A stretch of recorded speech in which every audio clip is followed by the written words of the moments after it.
Assalamu alaikum. Today we're going to start our course linear circuit analysis. वैसे तो ये course हम like last week start कर चुके हैं. The reason for recording these lectures now is to actually provide you with a resource so that you can always go back to these video lectures and have a revision of any topic that you might feel difficulty in. So let's quickly jump into the lecture now. So let's talk about the course information. These are the details of myself. The textbook that we are going to follow is the Basic Engineering Circuit Analysis by J. David Irwin. This is the textbook that we are going to follow in this course. The ebook of this particular textbook is available online.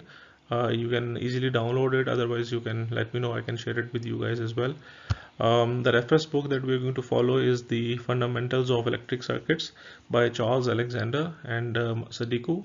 This is the reference book that we're going to follow. However, you can actually make use of any book on circuit analysis or electric circuits. The main idea is to actually have as much practice as possible of analyzing different circuits that will allow you to grasp the concepts and apply the knowledge on different circuits. So this particular course is designed so that you can achieve these learning outcomes for your program, that is engineering knowledge PLO1 and problem analysis PLO2. In order to achieve these two PLOs, we have defined some learning outcomes in this course. So after completing this course, you should be able to apply different laws like Ohm's law, KVL, KCL, VDR, CDR and equivalent resistor combination approaches on electrical circuits. You should also be able to analyze different electric circuits using nodal and mesh analysis and different network theorems as well. And you should be able to analyze first order and second order RLC circuits as well. So any circuit having resistors, capacitors, inductors, you should be able to analyze those circuits as well at the end of this course. So by achieving these CLOs, we are going to target these PLOs in your degree program.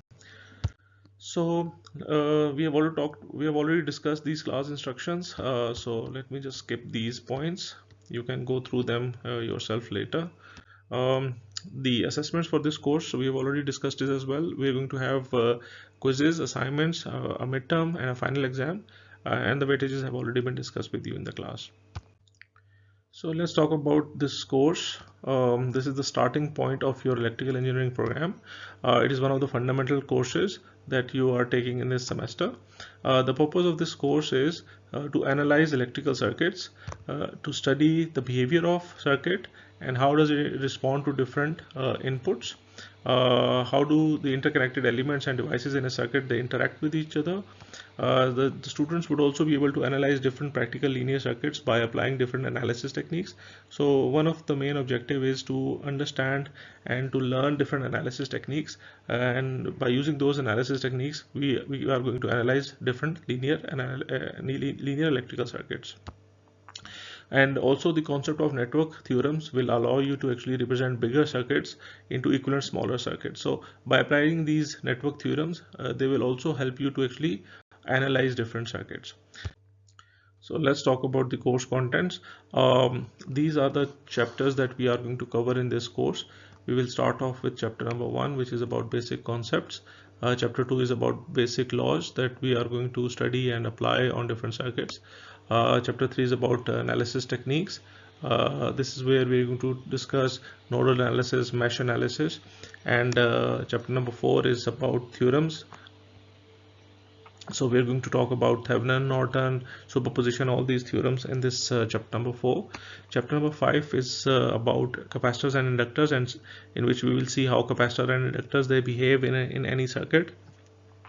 And lastly, we're going to talk about first and second order circuits, where we will see how these capacitors and inductors they behave in any circuit. So we will see that in first order circuits we will have either one capacitor or one inductor, and in second order circuits we will see how two capacitors, two inductors, or one capacitor, one inductor in any circuit, how they actually behave, and how we are going to analyze those circuits.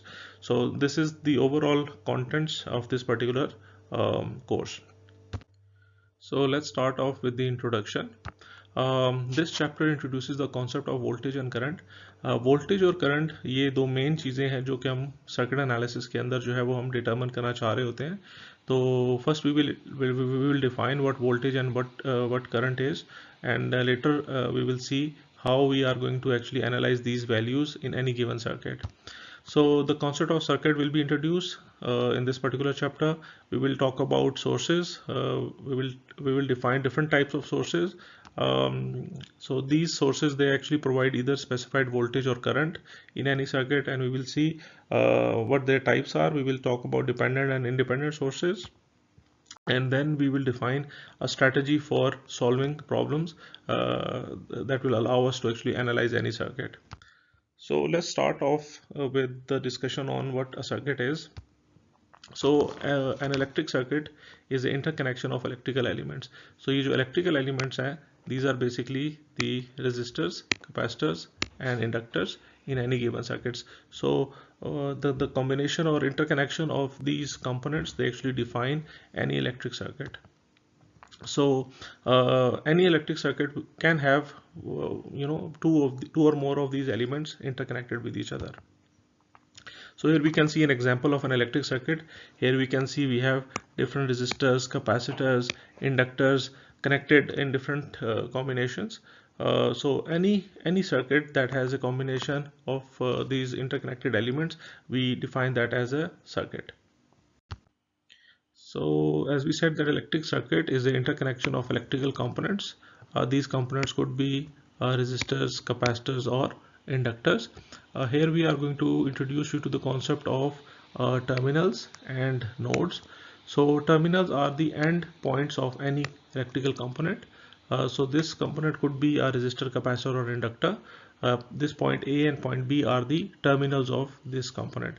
So multiple components can be connected with each other by connecting these terminals, and by these connection of terminals, they actually form node in any circuit. So here we can see this component and this component is connected at this point. So this is defined as one of the nodes. Likewise, you can have more components connected to a common node as well, as we can see over here.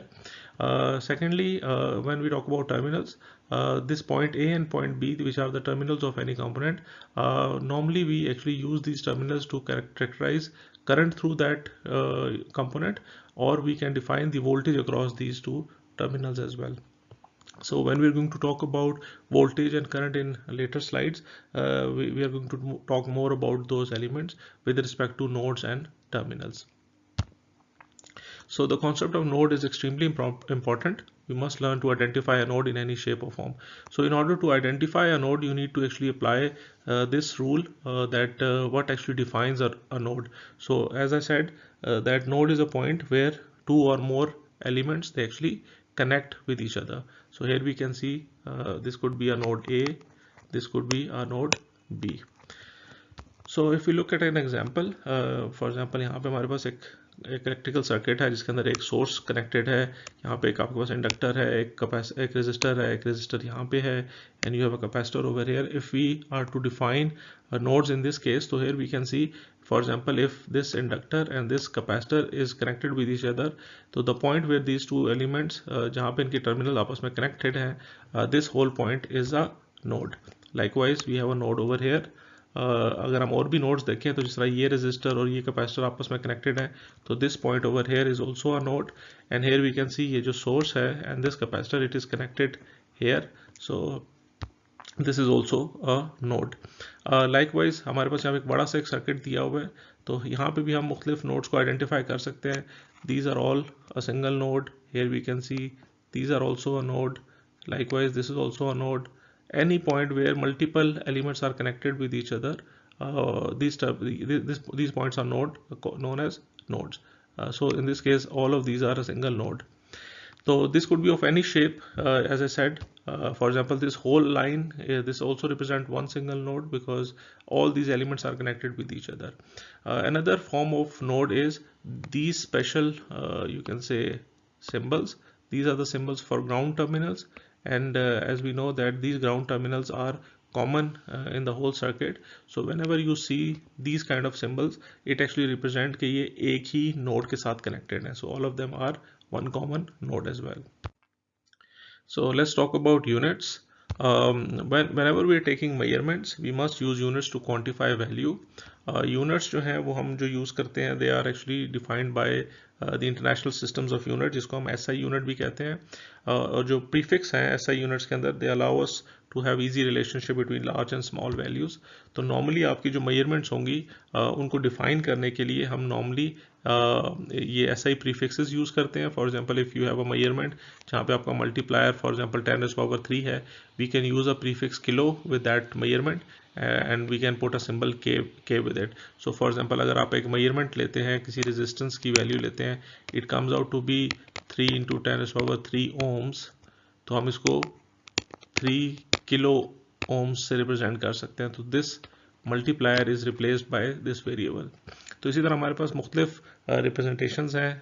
Most of you must be familiar with these prefixes. For example, giga, mega, for example deci, centi, milli. These are all the variables that you already know. So we'll come across these kind of units in this particular course as well. So let's continue our discussion with the question, what is electric charge? Charge is a basic SI unit. It's measured in coulombs. The symbol we use for coulomb is C. It counts the number of electrons or positive charges present.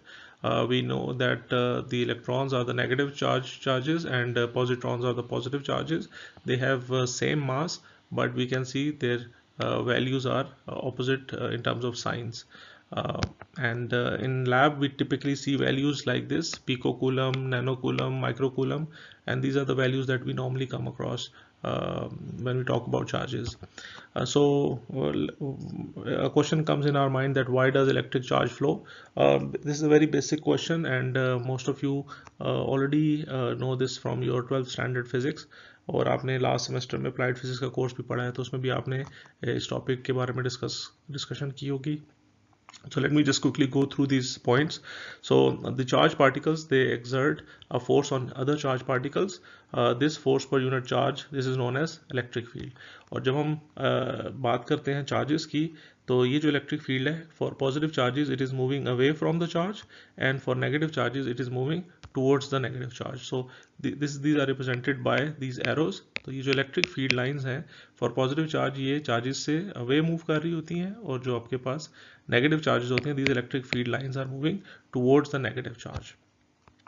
So therefore charges flow because their electric field exert forces that pushes each other. So because of this push, the charges, they actually flow. So the variable that we use for electric charge in this course is small q and capital Q. So we will come across these variables in the upcoming slides. So let's talk about current. As we all know that current is nothing else but the flow of charges in any conductor. So this is what we call current. Current is the movement of charges. The electric current I is the quantity of charge that passes through a given area in a specific time t. So if we want to define current as a function of time, we can define it as I of t, that is current at any time t is the rate of change of flow of charges through that conductor. So here we can see it is a function of time. It means as the flow of charges is varying with time, the current will also be changing with respect to time. So this function actually defines current as a function of time. So अगर हम बात करें constant current की, तो इसका मतलब है for constant current the flow of charge will also be constant. So we can define current as I is equal to Q upon T, where Q is the charge that is flowing through that conductor and T is the time. So by looking at this expression, we can define current unit is nothing else but coulombs per second, because for charges the unit is coulomb and for time the unit is second. So for current we can define its unit as coulombs per second, or more commonly we know the unit for current is ampere. So here we can see the unit is ampere, or it is also coulombs per second.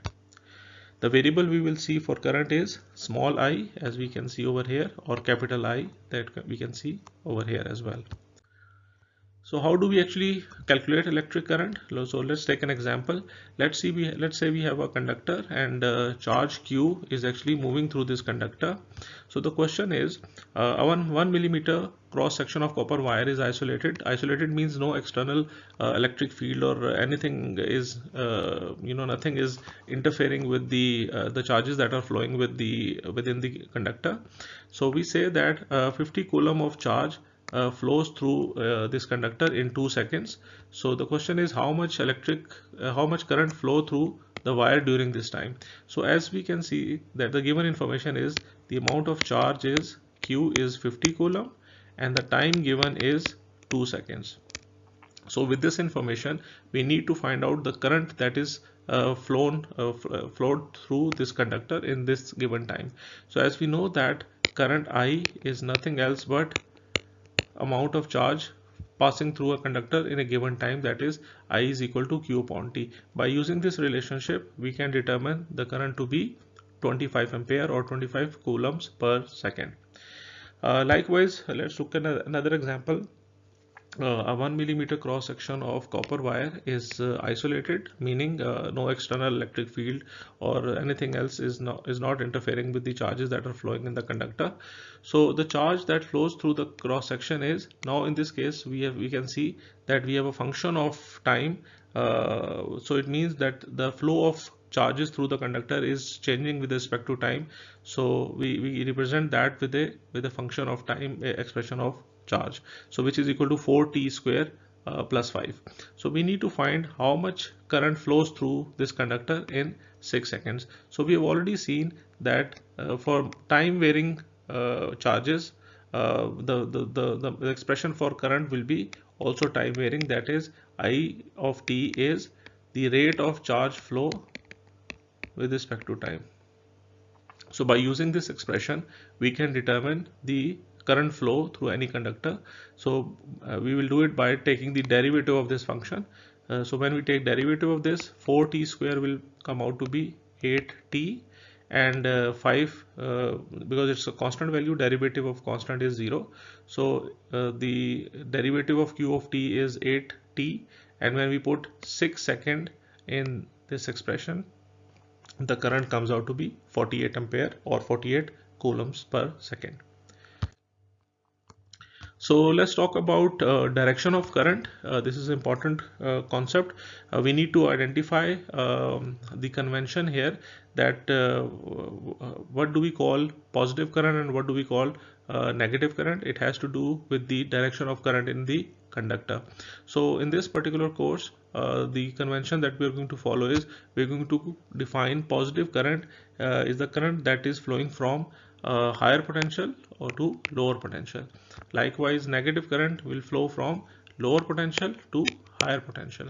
So this is how we are going to define the direction of the current. So whenever current is flowing from higher potential to a lower potential and higher potential means the concentration of charges at this point is higher than this point. So in such cases the current will flow from higher potential to lower potential. So we will consider the current to be positive. Here we can see the direction of current is from positive to negative, and in this case if we say that the concentration of charges are higher here and the concentration of charges are lower here, but if the current is moving from lower potential to higher potential, as we can see here in the form of this arrow, we will define the current to be negative. So this is a very important concept, and we need to apply this same convention throughout the analysis of any circuit. So whenever we see that current is flowing from higher potential to lower potential, we will take its value as positive, and whenever current is flowing from negative to positive or lower potential to higher potential,